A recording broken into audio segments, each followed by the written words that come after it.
Aloha, welcome Inspired Moneymaker. Thank you for tuning in. If this is your first time here, welcome. If you're returning, welcome back. Now that you can hear me, we can get right into it. Thank you for joining us. It's great to be back after a 2-week break. My family and I were visiting my god brother, Nicky Baldelli Boni in Tuscany. If you've been with us for a while, you may recognize Nicky, who's been an Inspired Money guest, talking about wine and cars. We've known each other for over 40 years, and this trip was especially meaningful because I got to meet his 4-year-old son for the first time and spend time with his father, my godfather, who's 93 years old and still driving. My godfather told me, these days I don't drive very far, only between here and Florence, which is about an hour's drive. So I was super impressed. We all hope that we can be like my Uncle Peter, well into our 90s and getting around independently. Of course, this visit wouldn't be complete without a little Italian motoring. Nicky took me for a quick ride in his Ferrari 360 Spider, a short gelato run that somehow topped 100 miles per hour. As Nicky likes to say, every time you rev this car significantly, a small tree dies somewhere. It reminded me of how much I've learned through this live stream series, now nearing 80 episodes. Past conversations on cars, craftsmanship, and collecting have deepened my appreciation for everything from design to investment potential to cultural impact. And it's all coming together in today's episode. This episode is Classic Car Restorations, Reviving Automotive Legends. It's all about classic car restorations, how these iconic machines were brought back to life, what makes them valuable, and how the hobby is evolving in the face of modern pressures. Whether you're passionate about Concours level detail, curious about resto mods, or wondering if classic cars are a smart investment, today's panel of experts will deliver. We're joined by 4 incredible guests who represent the very best in journalism, preservation, and global market insight. From garage to auction block to cultural legacy, you're in for a wide-ranging, thoughtful, and entertaining ride. Before we get started, I want to thank today's sponsor. I never thought that I needed a standing desk, but now that I have one, I'm not sure how I lived without it. My sway desk from Ergon Office is still my favorite purchase of 2025, and I use it every day. With a little lower back pain, I used to catch myself slouching while editing videos, researching stocks, or recording this podcast, just trying to stay comfortable. But the truth is, sitting all day was making things worse. That's why I got serious about improving my posture, and picking up the Sway standing desk was a great move.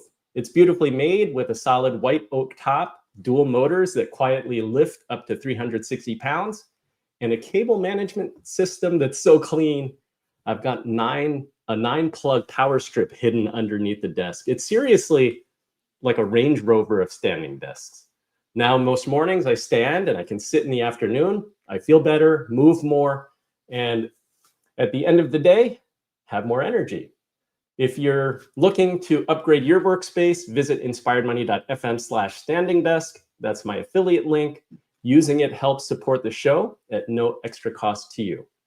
Now let's meet our incredible lineup of guests, each of whom brings a unique perspective on what it means to preserve, invest in, and reimagine automotive legends. First up is Matt DeLorenzo, a veteran automotive journalist and author with more than 40 years of experience. He served as editor-in-chief at Road and Track and Auto Week, and as a senior editor at Automotive News and Kelley Blue Book. He's also a founding juror at the North American Car of the Year Awards, and he's written extensively on iconic vehicles from Corvette to Dodge. He has a new book coming out, Mercedes-AMG, Race-Bred Performance, that comes out this November. Welcome, Matt. So glad that you're here. Thanks. It's great to be here. Excited to have you. Next, we have Rupert Banner, senior specialist at Gooding Christie's, and one of the most respected figures in the global collector car world. With over 3 decades in the auction industry, including senior roles at Bonhams, Christie's, and Sotheby's, He's a trusted expert in valuation, provenance, and global car market trends. He's been instrumental in record-setting sales and continues to shape the future of collectible automobiles. Rupert, welcome. Thank you so much. Great to be here. Joining us as well is Tamara Warren, the founder and CEO of Lecar, a Techstars-backed mobility platform blending technology, culture, and car buying education. She's an award-winning journalist whose work has appeared in the New York Times, Rolling Stone, Car and Driver, in more than 160 publications, a former transportation editor at The Verge, and a juror for the World Car of the Year Awards. Tamara brings a fresh, future-forward perspective on car, culture, sustainability, and innovation. Tamara, welcome. Great to be here with you all, and I'm so psyched for this conversation. Right on. And rounding out our panel today, we're thrilled to welcome William Heynes, founder of William Heynes Limited, one of the most respected Jaguar restoration firms in the world, carrying forward the legacy of his grandfather, Jaguar's legendary chief engineer behind the XK engine and Le Mans triumphs. William specializes in early E-types and Concours level authenticity. His work is a testament to mechanical excellence and historic preservation at the highest level. William, welcome.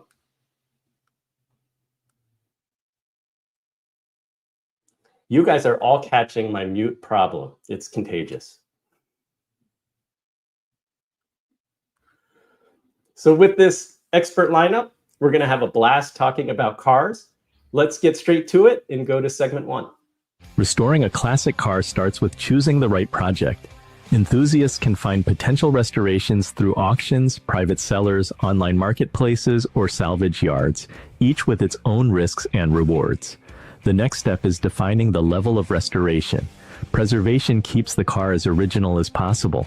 Concours quality aims for factory perfection, and resto mods blend vintage style with modern performance. Authentic parts are key to maintaining historical accuracy, but sourcing them can be a challenge. Options include online retailers, swap meets, and salvage yards.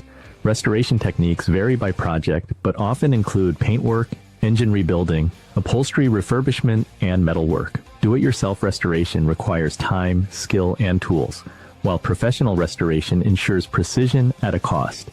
Budgeting for either approach involves parts, labor, and unexpected repairs. Whether preserving history or enhancing performance, each choice shapes the car's final form.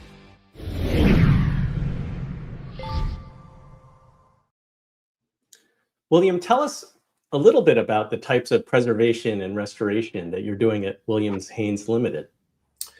Hi, hopefully you can all hear me now. So we are a restoration firm. The term restoration is so broad. It's from from your Minis to your Cadillacs to your Jaguars to your Aston Martins. So anything which is a restoration. You have your sort of home restoration where fathers and sons and daughters do it. And then you go all the way through to where I like to think where we are, along with my peers in the world, where we restore not just the best cars, but restore the particular car to the highest of standards. And that standard may take up to 4 years. It can take anywhere between 1,000 hours and 7,000 hours. It's incredibly broad. And then there's sub-layers of restoration. So then you have your Pebble Beach, your Quail cars, and then you might have your European Concours cars, which are hugely important. But then you have sub-layers like preservation, which is all about originality, where we take every element of a car, how it was in period, and a preservation car is the most unattainable thing in the world. You can have all the money in the world, but you can't gain originality, because originality is only original once, and those are really top trump in my sector. And I'm very lucky, I believe, especially in UK, if not Europe, one of those sort of forward-thinking people on preservation, where we've already taken a car to Pebble as a preservation class well before it really became a thing. So I love preservation because the car's only original once. It's very difficult because if something fails, we can't just go and buy a new part. We have to find an original part, which normally involves flying out to the States or equivalent. Restoration was incredibly complicated and it can be incredibly daunting. we look after 30 plus cars. We've got 12 to 15 full restorations at any one time, which is equaling to almost 10 years work at any one time. And we have a team of 15 people doing that. And we probably use a further 20 people subcontractual roles within England. And only by that, we can reduce 2-3 cars a year. So I hope that sort of makes sense, but it's a hugely complicated process and a fantastic process, but there's lots of subdivides in it. And each individual person will have their own feeling what they want and what they want to achieve. When somebody comes to us, we tend to ask them, what do you want to use the car for? Is that to go to the pub, or is it to go to the beach, or is it to go and win a Concours event, or is it to go back to Le Mans or equivalent? So it's depending what the individual wants, and then we tailor that car to the need of the customer. But normally, in my world, I build the car for the car, what the car deserves, and sometimes the customer has to get on board with that. If the customer isn't on board with that, they're the wrong customer for the car. I hope that sounds, I'm rambling, but... No, it's very cool to hear about the art and the craft. Clearly, it takes a lot of attention to detail. Rupert, from an auctioneer's perspective, how do buyers distinguish between a well-done restoration and one that might hurt the long-term value? I think actually William's a great example of this. Is that there are a variety of specialists who become known for particular marks, models, and to a degree, a sort of brand name restorations. So you will find cars that come out of particular shops that are very, very well known for doing great work, who have long heritage and experience of actually restoring other cars. And then from time to time, you literally find restorers who are something of a restorer for everything. There is some degree in there. There are also some people who literally are more perhaps painters or finishers or detail aspects rather than the comprehensive job. Matt, in your experience, what distinguishes a good restoration candidate from a potential money pit? That's a great question, because a lot of what goes into these cars is based on emotion. And it's very difficult to assign a dollar value to that. And some people like what they like. They'll put a lot of money into a restoration to get the car the way that they want it, but it may not reflect the current market value of the car. I remember I went to the Mercedes Classic Center on a tour with Michael Kuntz out here in California, and there was a 300 Adenauer that they had spent 4 years restoring and put $600,000 into it. And the car was just immaculate. It was gorgeous. And somebody I was with asked Michael, so what's the car worth? He says, about $350,000. So, this gets back to William and Rupert's earlier comments is, what do you want from the car? How are you going to use it?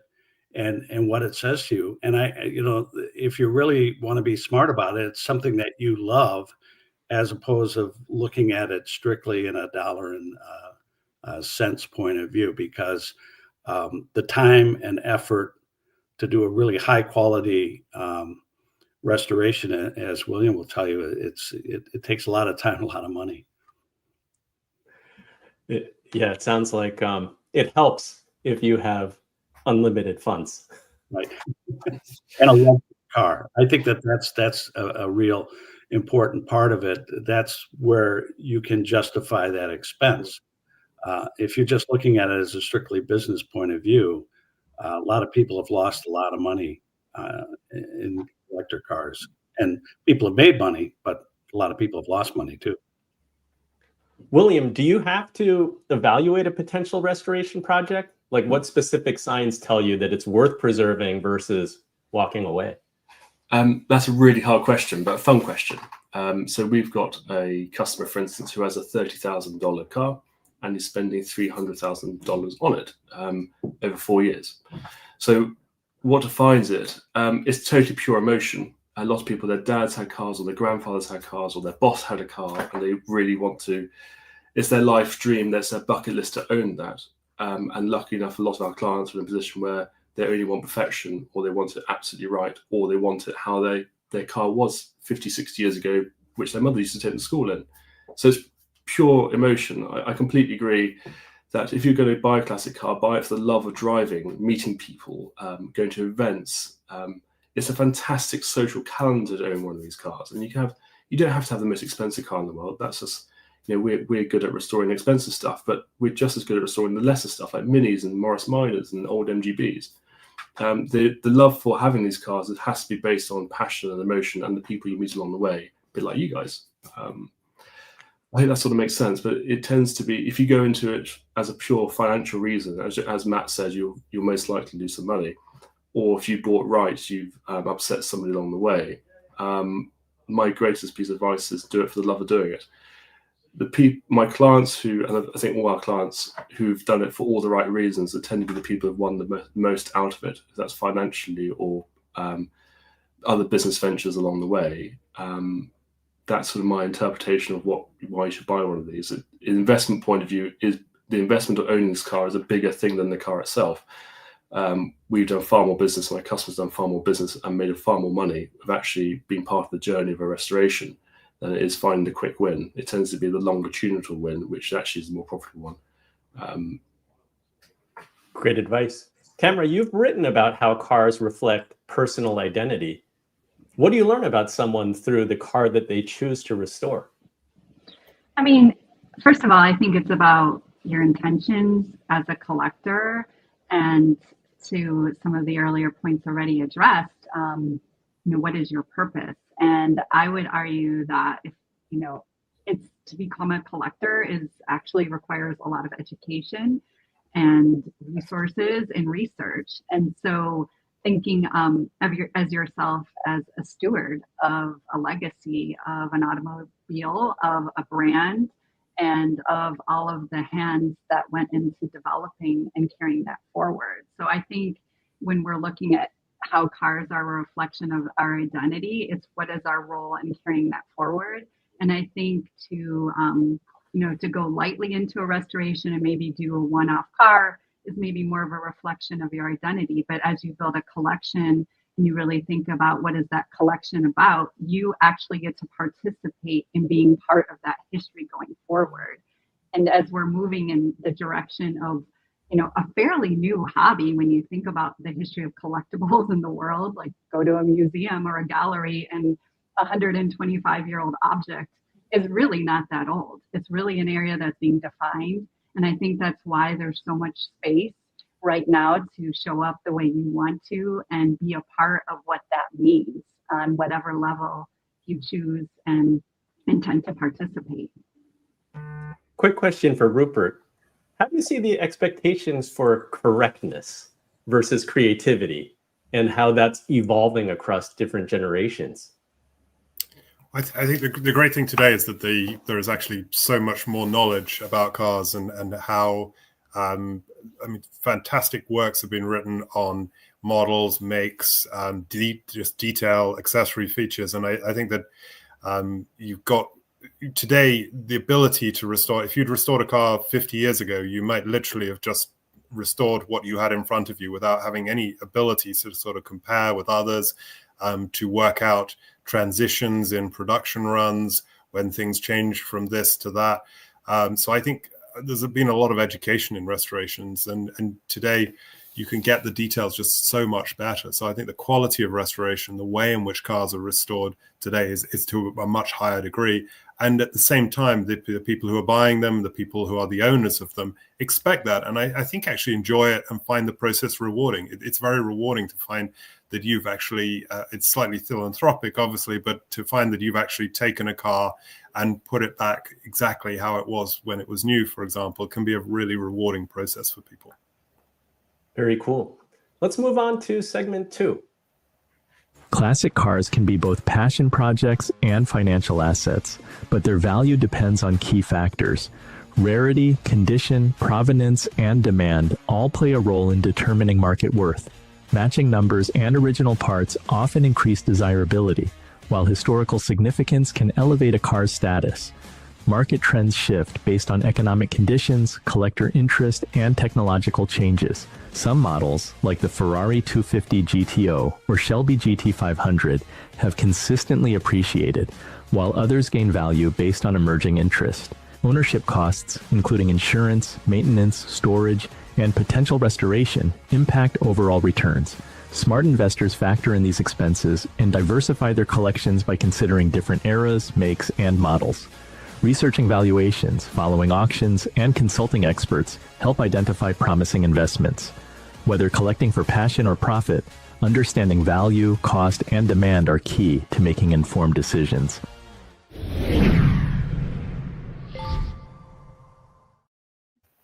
Rupert, you've seen countless auction results. Have there been any recent surprises where a car far exceeded or underperformed its estimated value? I mean, the market is always evolving, and we're tracking it, keeping an eye on it. I think that the trends that we're seeing have been for more modern collectibles to be performing particularly well. For example, we just sold a roof super Yellowbird in our Amelia Island auction, which I think broke all records at nearly just over $6 million.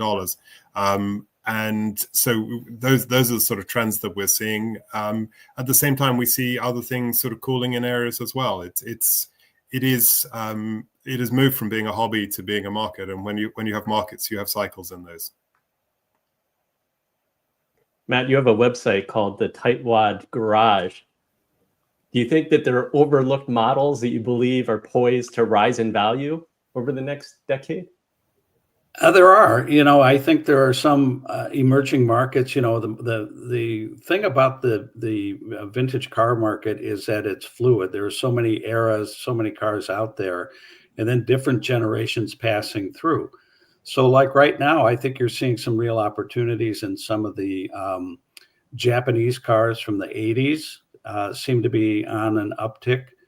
And then conversely, there are certain vehicles like the Woody market was really hot maybe 10 years ago.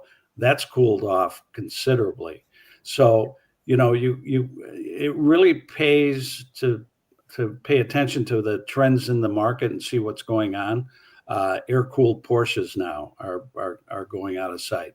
I remember the Ferrari Dino, which was a car that was almost shunned 30 years ago, is now a hot collectible because it was, it was a 6-cylinder car, it wasn't a real Ferrari, blah, blah, blah.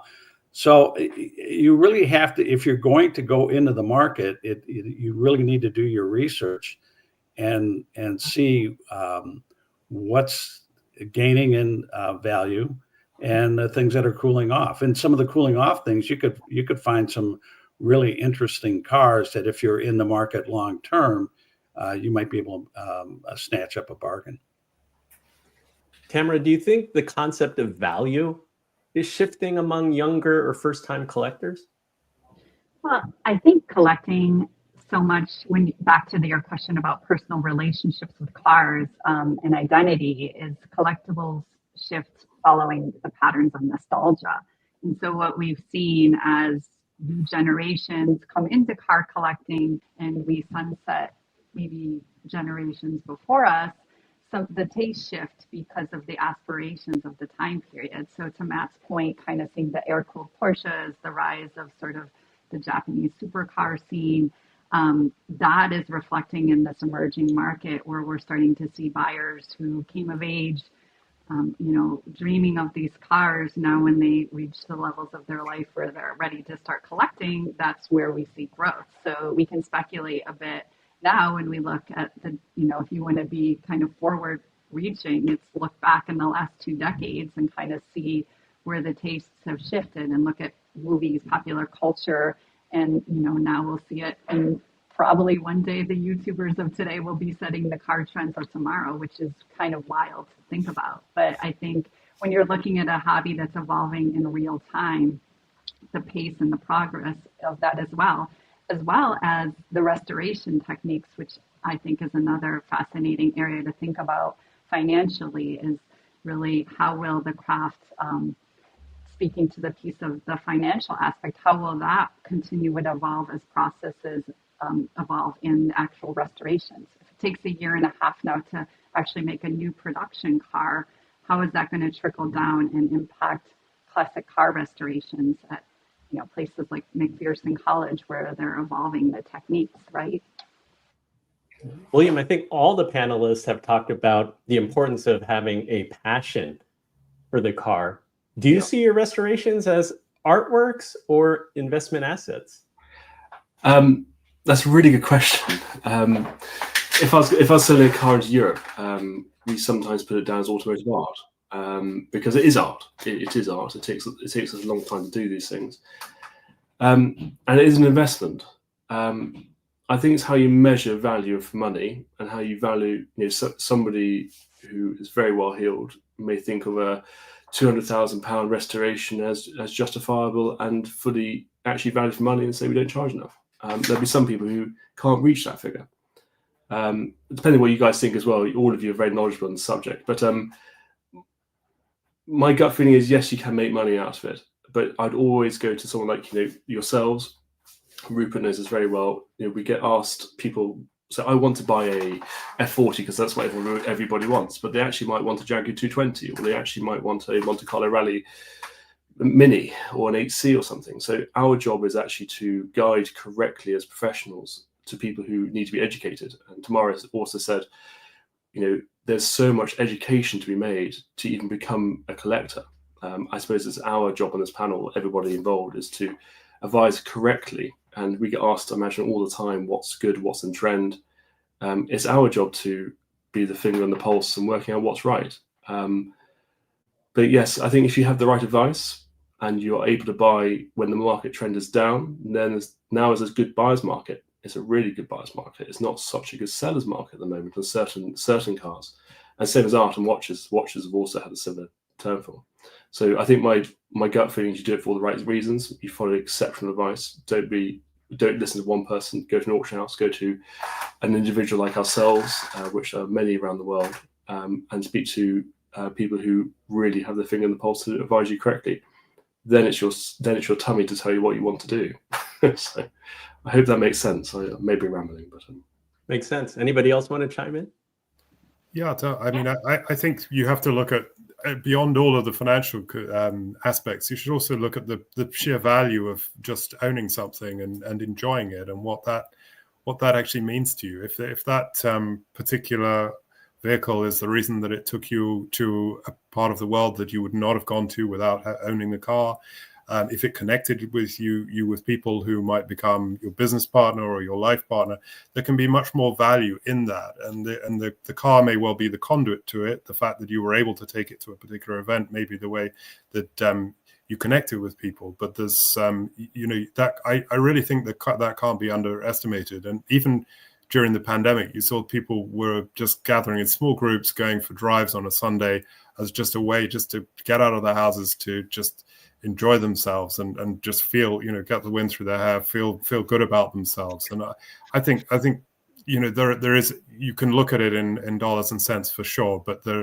I think there's so much more to an automobile than just that aspect. There's the way it looks alone. Yeah. 100%. Yeah, it makes sense. It's very similar to defining wealth. It's not just the dollars and cents in your bank account, but it's, do you have freedom? Do you spend time with the people that you want to spend time with? Are you doing the things that you want to do, or are you doing things because you have to do it? So owning the car can be community. It can be all kinds of different things. Anybody else? I think that's such an important point, is that these aren't just objects. Cars are living things. And if you buy one and put it in a garage and don't drive it, you're killing that car. And, I do like preservation cars. I think they're cars that have been used. They develop a patina. I really appreciate those. I can't stand barn finds, because a barn find to me is a sign of abuse. And some people celebrate that, but it really bothers me. Like the upholstery's all shot. The car is just in terrible shape, has never been cared for. Cars are living things, and you have to care for your investment, use it. And then you'll also find that you end up joining a community. It's just not just a car or a piece of transportation. It's a lifestyle. I'd like to add, I also think I agree with what Matt is saying, but also, the missing element in what we think about like where we are today, cars are also about the people that touch them. I mean, for me personally, my family worked in the car industry 3 generations back. And, I have 5 Chryslers for that reasons from all different eras, because to me, that company is attached to moments in my own personal history. And so I think that is part of it too, to understand that, a group of people came together with, and worked really well together to make the best products, right? It's never about one engineer, one designer.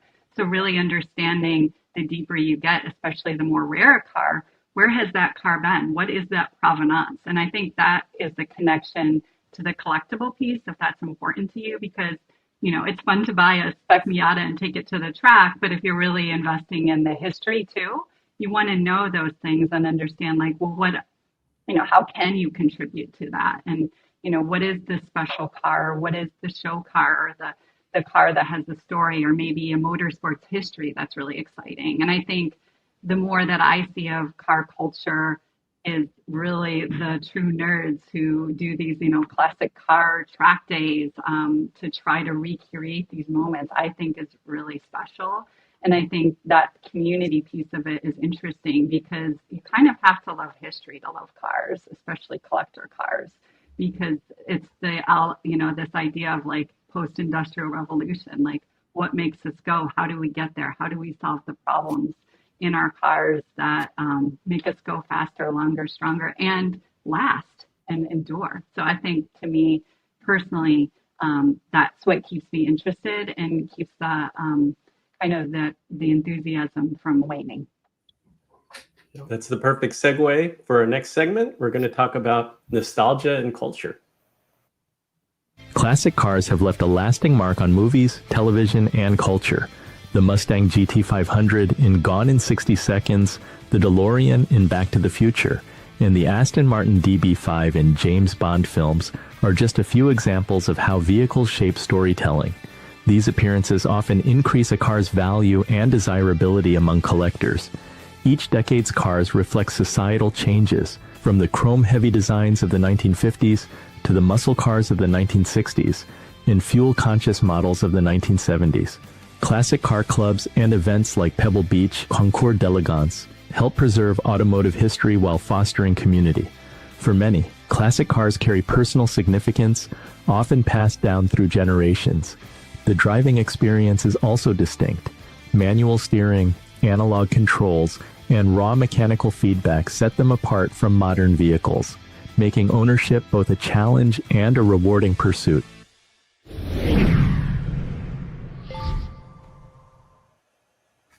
Tamara, I want to ask you, which car first inspired your passion for automotive culture?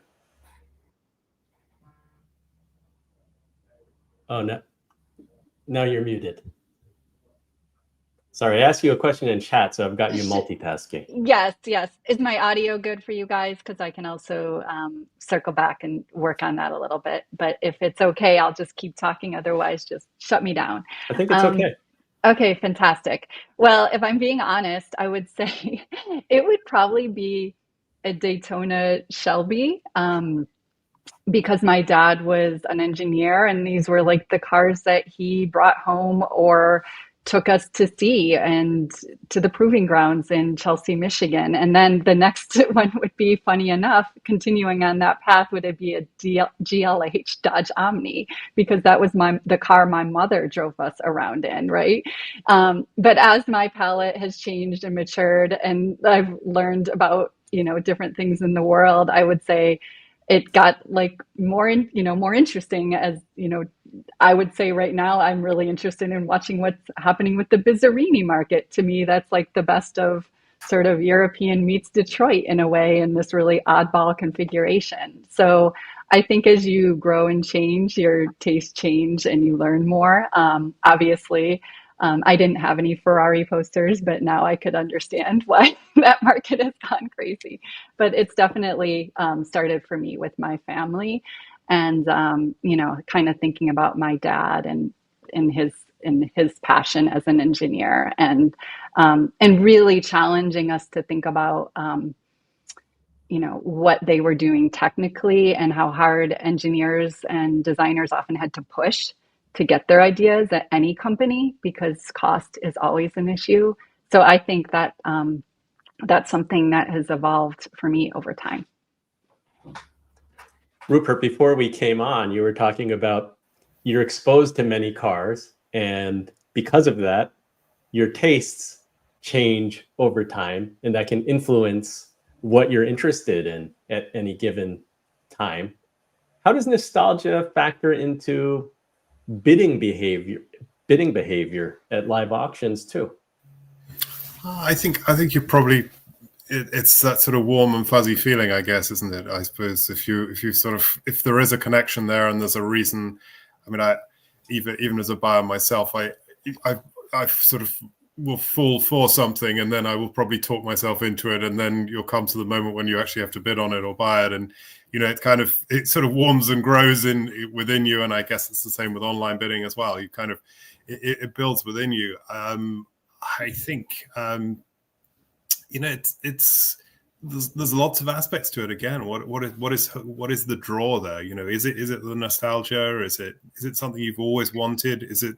I think the best thing though is really to try and make it personal. Try and not be steered towards things that other people think you should own, or they know that you can afford and you should own. But really go for the things that actually have a sort of connection, or you feel a connection to. Because I think over time, when you're collecting, you'll certainly it won't be the first occasion that any car has ever broken down, for example. And if you happen to be by the side of the road next to a car, it's always got to be better to be next to one that you actually really appreciate than one that somebody talked you into and turns out not to be a good idea. William, Tamara talked about the family and how that influenced her. Can you talk about what does the legacy of your grandfather mean to your restoration practice and your love for cars? Yes, it's something which I'm very careful not to be on the sorry, they got some of my coattails of. So my grandfather was the chief engineer of Jaguar, the first employee of Jaguar, and he designed everything from tail end of SS100 to XC120, C-Type, D-Type, all the way through to E-Type and XJ13. So Jaguar, if you cut my veins, Jaguar would come out of it. So my father did almost 30 years at Jaguar, and he ended up being in charge of Jaguar America. So I'm very lucky. It means everything to me, actually. I'm trying to break it down. That, and I'm a big lover of farming. So, but cars mean everything because it is what my family generated. It's what my family have curated. There's no Ferrari grandson restoring his granddad's cars. There's no Audi grandson, or I don't know what it's like in the States, but I do think I'm the only bloodline linked to the 50s and 60s where the cars are actually made. The pictures behind me are the family silver. So yes, it means everything. The importance of responsibility is that everything we do is in line with the values of what Jaguar cars was then, and also keeping it relevant to what Jaguar and our peers are doing now. So it means everything, but there's an added level of responsibility that if we can't get it right with all the technical drawings and all the background family information we have behind my company, if we can't do it right, nobody can. So there's a level of responsibility that we've got to know what we're doing. I hope that's answered your question. I'm quite precious about my family background because I don't thinking that it's why I'm here. I'm here for everything but that, actually. I'm here to do a good job and have the tools around me to do what I think is one of the best jobs in the world, is by being the motor trade. Love the history and the perpetuation of tradition. Matt, I see you smiling. What are your thoughts? Well, it's great to see the appreciation for the older cars. My background, I grew up around a lot of muscle cars in high school. And, you talked about movies and things like that. There was, I remember a guy had a Dodge Charger that was like the one that was chasing down Steve McQueen and Bullet. That was really cool, at the time to go to high school with a kid who had a car like that. And then it evolved as well, because back then I had a cousin who was racing Corvettes, so I would go to a lot of those races. And the other part of the vintage scene that is dear to me is the evolution of vintage racing, because back in the day there was nothing older than last year's race car, and a lot of them didn't survive, and a lot of them didn't. But if you had gone to the races and you saw the cars, I absolutely love going to the Monterey Historics to see those cars on the track again, like I did when I was a kid. You know, you see the Trans Am cars, which are a particular favorite of mine, the Can-Am cars. So I really, the whole vintage car scene has evolved, and there's so much there to take away from it that you can actually, nothing more impressive than seeing some of these race cars again on the track, or even at Pebble Beach. Some of these classic cars, the fact that they drive across the ramp and are still being driven today, and they get extra points for going on the tour. I think that's fabulous. I love it. Yeah, definitely. It's not just history of the vehicle, but it's cultural too. With that, let's move on to segment 4. Restoring a classic car comes with ethical and environmental responsibilities. Ensuring a vehicle has a legitimate history starts with VIN checks, title searches, and classic car registries. Avoiding stolen or misrepresented vehicles is crucial for responsible ownership. Sustainable restoration techniques include using water-based paints, recycled upholstery, and alternative fuel systems to reduce environmental impact. Some enthusiasts take this further with EV conversions, replacing internal combustion engines with electric powertrains. While this improves efficiency, it raises debates about historical preservation versus modernization. Restomodding blends classic styling with modern performance, but irreversible changes can erase historical value. Prioritizing reversible modifications helps balance customization with preservation. Supporting classic car conservation efforts through museums, heritage foundations, and clubs ensures these vehicles remain part of automotive history. Whether restoring, modifying, or converting, responsible choices help maintain the legacy of classic cars for future generations.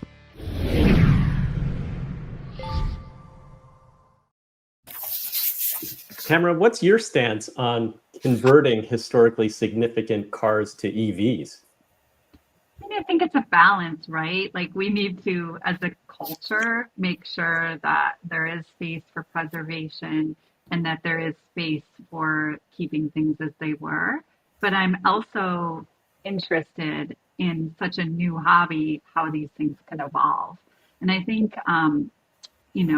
again, some of this is, maybe that's a more institutionalized practice, right? Like, I do a lot in the world of contemporary art too. And this is kind of an ongoing debate. Like, how do you predict the future? What is going to be important and valuable? And what we think today is going to be important tomorrow could totally shift, right? Like, you look back at the early 20th century, all of the top selling authors no one's ever heard of, right? So I think there's still a lot of evolution that's going to happen. And so I think to make sure we do have a segment of each model, make, represented in its classic form is important. However, I do think that it's interesting to take the ideas of yesterday and carry them forward and use them to try new things. I mean, we really, to this day, unfortunately, some of the best car designs are in history, not in the present, right? When we look at a Concours like Pebble Beach or Goodwood and just see the beauty that these cars have and what they inspire in others.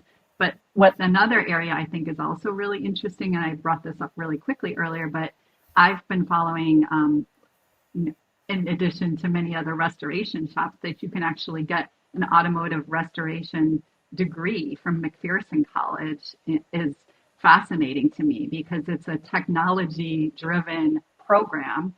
So there are processes that are evolving in the restoration process that are also helping us think about what does it mean to preserve and how will things like 3D printing come into place, or interesting ways of maybe experimenting with batteries that are now in rudimentary states, but may continue to evolve.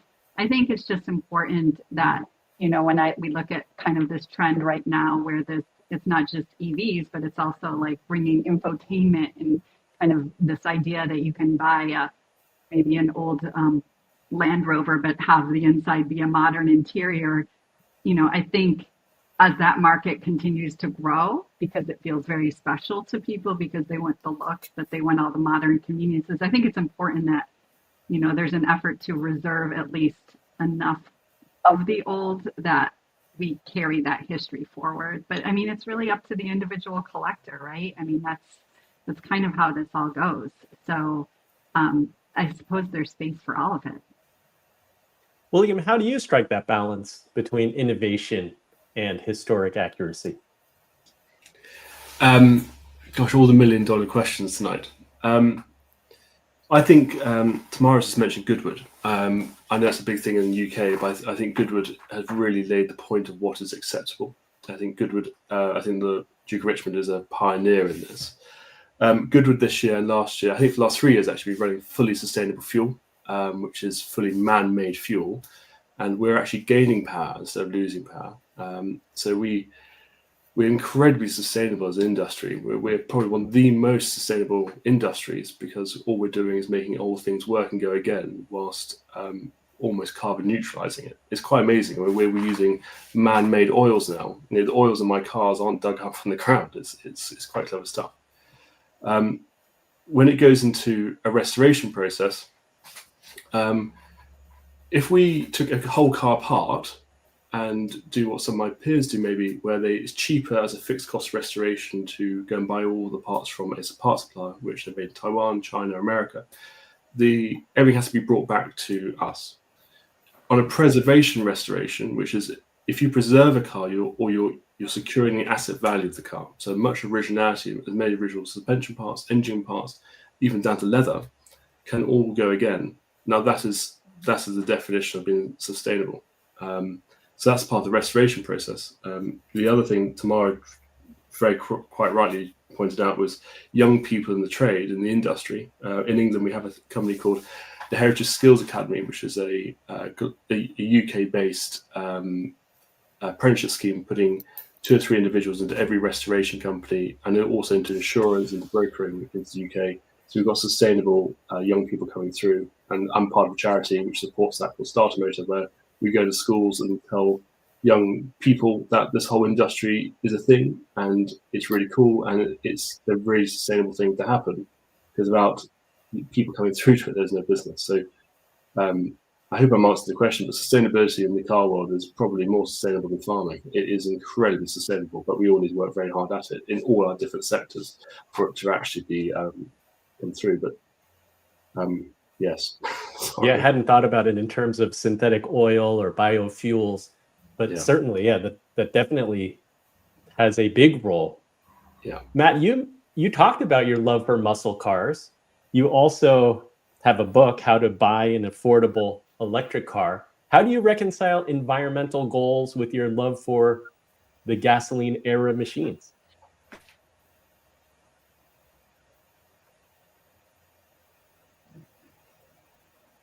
Is Matt frozen? Am I working now? Yeah, you're good. Oh, okay. As far as the electrification of some of these classic cars, I like that idea. And also resto mods, because they still carry the spirit of the original, but they do have some new technology. And they're pretty honest cars, because you look at it and you say, this isn't the original, but here it's an EV or it's a resto mod and has, a modern automatic transmission or, nicer interior, things like that. So I don't have a problem with that. The question I do raise when you were talking about ethics earlier, and I'd like to get the reaction of the other panelists, is continuation cars. Especially Jaguar has been doing continuation. I think They did some C types, I believe.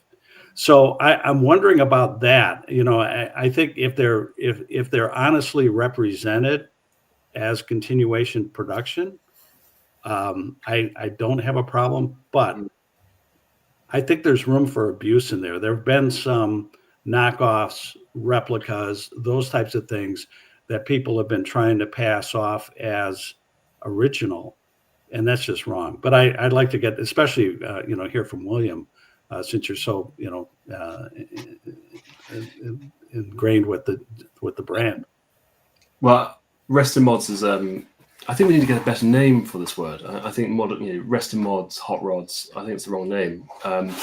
We're now massively R&D in cars. So going back to the question, yes, Jaguar made 7 lightweight E-types, followed by C-type, followed by D-type. So they've made 3 levels of continuation cars. So is Bentley. They've done the Bentley blowers. I know Porsche had to go as well, and Ferrari. I better be quiet actually, but I think it's a great thing. It's a really good thing. I was very controversial because I didn't at the start believe it was the right thing to do morally, because I thought it made you value custodians of the real cars. But actually, it's everything but that. The custodians of the real cars have been buying some of the recreation cars for those cars to be used in anger, and those particular cars, some of them, have been accepted into racing at the likes of Goodwood or Le Mans Classic, which is happening this weekend, and some other things in the States. So about the continuation cars, the public, people who would never, their dream would be to own one, can actually see one at 150 miles an hour and inch by inch close to a short wheelbase Ferrari equivalent. So I think it's a massively important thing. I think there's a place for it. They can never be seen as a real car, but they should be supported because it gives hundreds of people jobs. It's a huge £1 million car, probably gives over 100 people salary from subcontractor to wheeling to fabrication to engine building. So about the big companies doing it from an industrial point of view, it literally turbos the list of people like ourselves, where I've just made a 3D printed Jaguar badge, which is on 20 cars. Without Jaguar's permission on their side, I wouldn't be able to do that. So I think it's a good thing. I hope I'm rambling, not so much, but I hope you guys make sense of what I'm trying to say. It's that's fine. I think change is good, and I think building more cars for more people to see is good, but it has to be represented well. Rupert, your thoughts on continuation cars or otherwise? I think it may also be controversial. I think when it comes to the manufacturers making brand new versions of old cars, I think there's a smell of opportunism to my mind, I must say. But I do think it's great to see that the manufacturers are interested in the heritage of their brands. It's great to see them promoting them. You even see, obviously, in design terms, you see a lot of nostalgia in design. So it's good to have that. I think when it comes to any basically you're flattering the original by wanting to make a continuation or a copy or any form of it, and there will always be people on a certain budget who want to be able to own something as close as possible to the real thing, perhaps for a fraction of what the real thing might cost them. My only question always will be that these things are done transparently, and that there's the person who then might be the second or third or fourth custodian of that car understands that they're actually buying something that was built in 2000 in 2020, for example, rather than they think that they're buying something that was built in 1965. As long as there's transparency in it, and the great thing, obviously, with the modern world is that you can make transparency more obvious. I think it ultimately it all shows an angle of enthusiasm for the breed and for the collector car hobby. So it can't be a bad thing. I'd like to address one other point to think about, just different perspectives to think about, right? Like, this is sort of the facts. I think you have to look at also too, if going forward, we're just continuing processes in the past that are inefficient, there's something at scale that's a little alarming about that. And so what I think is actually interesting and maybe a more noble way of pursuing it that reconciles the environmental piece is, do we really need, a 6,000-pound car that's far less efficient? What are some of the ways we can use the new technologies in the spirit of what William was suggesting at Goodwood, that, we're thinking to challenge ourselves. I think just creating more cars without an intention of why just, also speaks to that opportunism that Rupert talked about, and a little bit of what's happened sort of with, I would say, the muscle car craze, or in from my hometown, from Detroit, is also thinking about, like, what are we actually doing pushing forward? And if cars are about innovation, what are we doing to take the best of the old and making it more efficient for the new? I mean, being from Detroit, sometimes just trying to hang on to something too long actually can put you out of business, right? Like, that was a lot of what my town went through. And so I think when, what I'm most interested in is, I'm interested in second use, and really thinking if we're thinking about circularity and environmentalism, how can we take the existing sheet metal that's out there and apply it and make it useful rather than just having more and more waste? And I think these are the things, as we're moving toward an electrification, to think about, like, we're just making more stuff. How can we repurpose it? How can we use what we know about manufacturing and processes to just do better and bring more people, if that brings more people into the appreciation for the past because we figured out innovative techniques to use old processes, or to manufacture something new using better materials that are less damaging. I think that's interesting as well.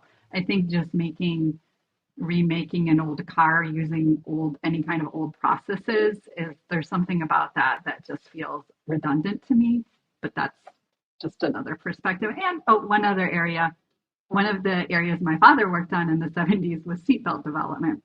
And so even though he was, big motorsports guy, there was a real emphasis on safety in our house. Like, if I ever drove a car and didn't wear a seatbelt, because of all of his research, that was already like a huge problem. And so I also do think when we're thinking at scale, as much as I love the enthusiasm for old cars, I do think that we need to think about safety too. And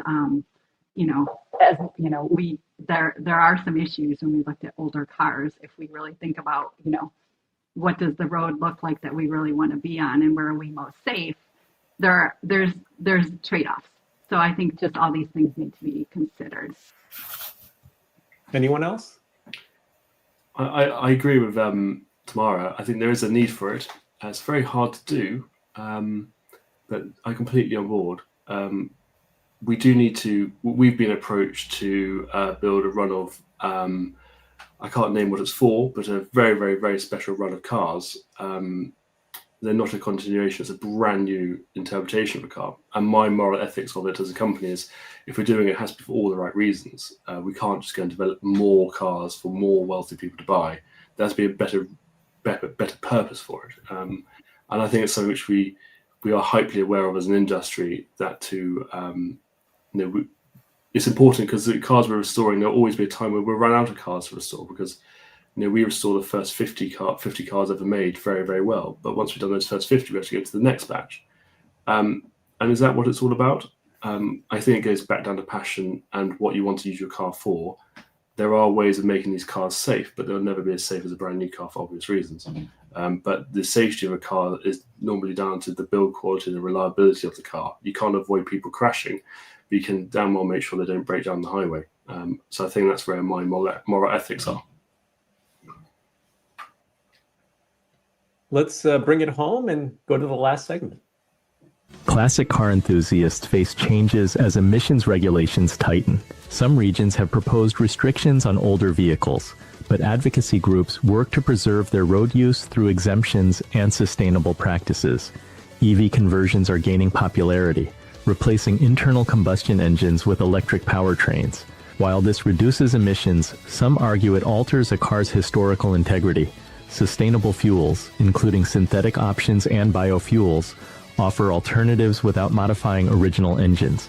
Technology is shaping restoration, with 3D printing making rare parts accessible and AI assisting in diagnostics and paint matching.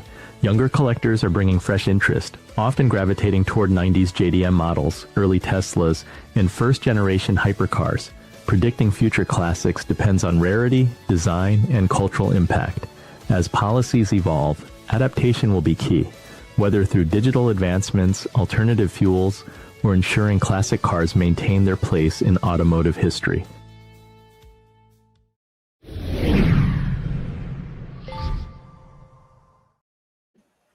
Matt, what do you think the collector car world will look like in 20 years?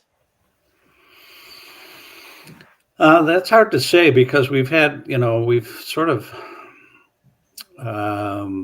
the growth is still there, but it isn't as pervasive as people were predicting. And I think electric cars will be collectible. I certainly see cars out there on the road like the Lucid, and some of the Mercedes products that are special enough that in and of their own self, they will be collectible cars. There's a tremendous amount of design and performance and enough that makes them unique. As common as, the electric motors and batteries are across the lines, there's still plenty of room for differentiation. So, there are electric cars from the early, the Bakers and the Detroit electric cars from the early part of the last century that are collectible. I don't see that changing with new electrics. Oh, that's encouraging. Rupert, which countries or regions do you believe may drive the next decade of growth in the collector car market? I think the traditional markets are pretty much the bellwethers of our industry. I mean, obviously domestically in the US, in Europe, in the UK, the Middle East is a driver today. It's possible for the Chinese market to grow, but there's a lot of legislation against that so far. So we'll have to see what impact that may have. But one aspect that you also take into consideration is actually the manufacturers themselves sort of encouraging the growth by building limited edition runs, collectible driven product effectively. I mean, 30 years ago, they weren't necessarily doing that. Today, they really are making a collectible product. And I think you will see perhaps more and more of that in the marketplace. Tamara, is there a cultural risk of losing tactile driving experiences to self-driving cars? Look, I think when it comes to innovation and change, what we're all learning is that, sometimes the markets create a false sense that change happens quickly, and change actually takes quite a lot of time. I mean, 10 years ago, I remember reporting as the technology, thinking about technology and journalism, that we would all have self-driving cars by now. Clearly that's not happening, and we're decades out. And now we know we are transitioning to EVs because of the massive investment in that space and what's happening globally. But it's, again, going to take a lot of time. And so when I think the fear of driving change is that change happens no matter what, and it's often not in the ways that we think it will. I think when it comes, and again, driving itself is a relatively new experience for human beings, right? Like, talk to people in the horse world from 2 centuries ago. What would that look like for that it's become an equestrian sport and that's something everyone does? So who knows where it's going? Like, none of us do. I mean, that's kind of the fun of it all, I think. And I also think, but I think that what's really important is bringing young people into this space and new ideas and thinking thoughtfully. And I think, like companies like what RBW in the UK is doing, and a company like Decora in the US, which are relatively new companies, but celebrating automotive history by making electric cars that are brand new, are really interesting. It shows that these old shapes and styles endure. And I think the more that we make the past relevant to today, the better chance we have of preserving it going forward. William, it was really cool when you held up your 3D printed Jaguar piece. How are you evolving your restoration practice to meet the next wave of enthusiasts? I think everybody just loves detail. I think somebody mentioned before that 40, 50 years ago, somebody restored a car for what was in front of them because you were looking off Polaroid photographs or equivalent. I've got some really clever young people working for me, younger than me even, and we can 3D print stuff. We can scan things off preservation cars and actually find out that actually the car we're restoring had a part missing when it got stolen in the 70s, and we can reinstate that. So yeah, it's a huge deal. It's a massive deal because without thinking forward, all we're doing is repetition. And to get young people, new people into an industry, it can't be boring, and sometimes it can be a bit stuffy. I think in any market you like it, anything you collect, the same people have been doing the same thing for a very long time, but been doing it very well. I think we've got a few guys in their 30s and guys in their 40s are buying some quite serious kit, and they're going completely different direction on who's managing the cars, who's collecting, who's the project manager for collecting that, organising that collection. So there's definitely a shift in pattern in what is trendy from what I've learned. My general customer is probably between 50 and 70 plus, but on the service side, so the cars which are cheaper to buy into, we've got a much younger generation of 30s and 40s coming through buying them. So the interest is still there in 50s and 60s cars, but certainly a lot more niche. But my same customers are also buying Tuttle, Porsches, Singers, and equivalent. So I tend to see my customers buy a heavily modified car, such as an Eagle or Jaguar, and at the same time they're having a Ferrari built, Ferrari Classiche, or equivalent in the Jaguar world here. So there's a big mixture of what's going on with it. It is very, very relevant that we cannot move forward without looking at how people who are buying the cars or who want to spend a 4-year process restoring one, everything's tailored for the individual, but we've got to make it fun and useful. And that's what I'm trying quite hard to do. But we can't do it without clever stuff like this, where even 2 years ago, we couldn't have made a badge out of 3D printing to do something cost effectively. And now we can do that literally in our living room. So yeah, it's cool. It's very cool. Matt, you want to leave us with a closing thought? Well, a little bit to what Tamara was saying about the car. The car replaced horses, but horses didn't go away.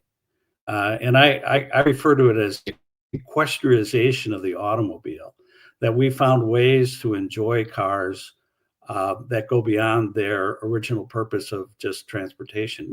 In America, the automobile is mass transportation, but now we have car meets, car country clubs, driving tours.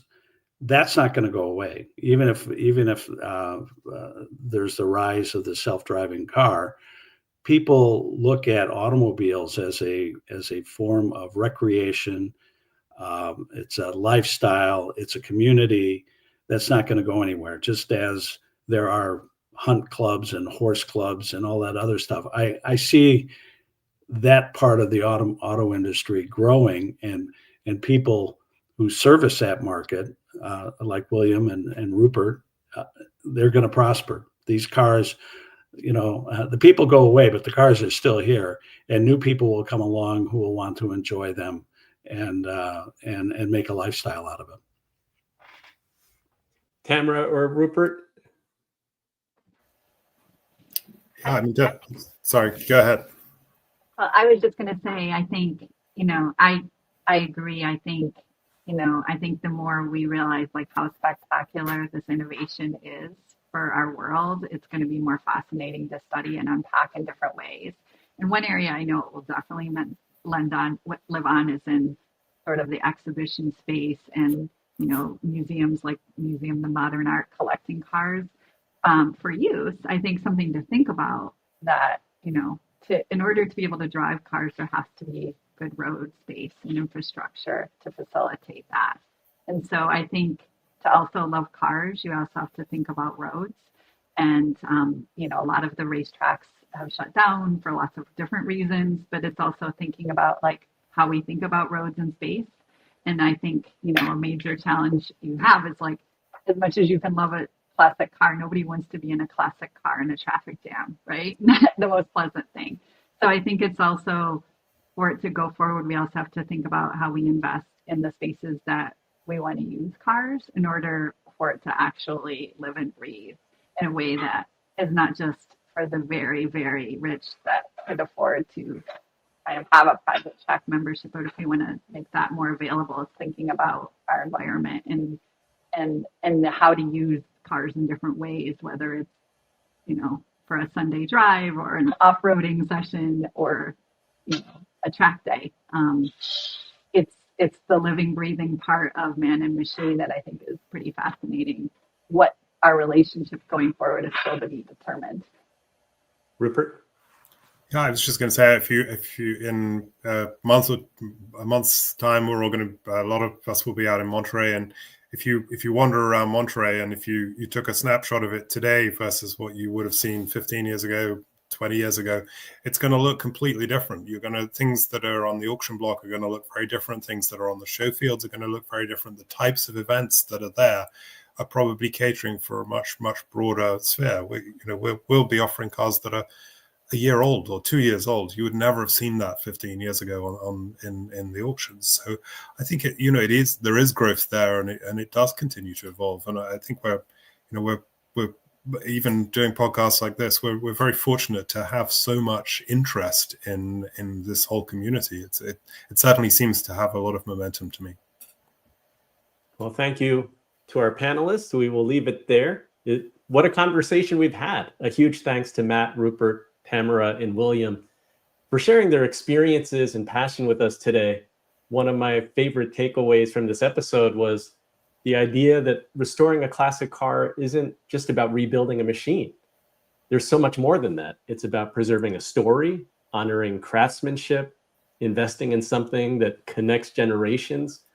Whether you're chasing Concours perfection, exploring the future of electrification, or just wanting to enjoy cruising in style with family and friends, these cars are cultural assets with meaning far beyond their engines. Here's your one assignment for the week.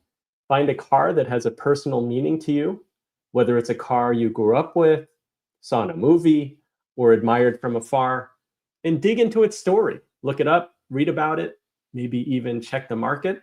YouTube is a great resource for looking at cars and finding people who are really, really passionate about cars. You might discover a connection that turns into a future project, or at the very least, a deeper appreciation for what it means to have these legendary vehicles. Thanks for joining us. Be sure to follow the show and share this episode with someone who loves cars, stories, and craftsmanship as much as we do. If you're on LinkedIn, let's connect. Find me by searching Advisor Andy. Inspired Money is created and produced by me, Bradley John Eaglefeather, and Chad Lawrence. Before we part ways, I want to give a big shout out to our amazing guests. If you want to go deeper with today's guests, here's where to find them. You can follow Matt DeLorenzo at LinkedIn. You can look for his upcoming book, Mercedes-AMG Race-Bred Performance, available this November. And you can also go to tightwadgarage.com and find more books and his writings. Explore Rupert Banner's work and upcoming auctions at goodandco.com, where he leads as senior specialist at Good & Christie's. Learn more about Tamara Warren in her automotive platform at tamarawarren.com, and check out Le Car, her site helping people to make smart, stylish car choices. And for stunning Jaguar restorations, visit William Heynes and his team at williamheynes.com to see what true heritage craftsmanship looks like. Does anyone want to plug or add anything else? I don't know if there are additional websites or anything. Stay tuned. Stay tuned. You'll see some Monterey highlights coming up very shortly. That's great. Yeah, and if you want to check out LeCar, it's at lecar.co, like Carco. So LECAR.co. And I just wanted to say thanks. This has been a fantastic conversation, everybody. Thank you for the panelists. Appreciate your passion for autos and sharing your insights. Thanks again, everyone, for joining us, you inspired money makers. Inspired Money will be back next week, Wednesday, July 9th at 1 p.m. Eastern. Our topic, mindful investing, integrating values and impact in investing in investment decisions. I'll see you then. Until next time, do something that scares you, because that's where the magic happens. Thanks, everyone.